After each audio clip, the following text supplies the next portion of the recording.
శనగపిండి, బియ్యపిండి, cornflour 2 spoons అనేవి తీసుకుంటున్నాను. నెక్స్ట్ వచ్చేసి ఏంటంటే కారం 1 స్పూన్ తీసుకున్నాను.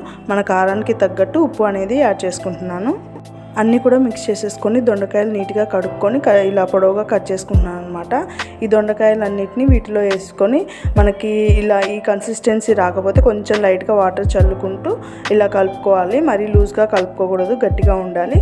ఇదంతా కూడా మనం ఆయిల్లో కొంచెం ఆయిల్ వేసేసుకొని ఫ్రై చేసుకుంటున్నాను అనమాట. ఇలా దొండకాయలన్నీ ఫ్రై చేసుకోవాలన్నమాట. దీనికోసం ఏంటంటే ఎల్లిపాయ కారం అనేది దంచుకుంటున్నాము.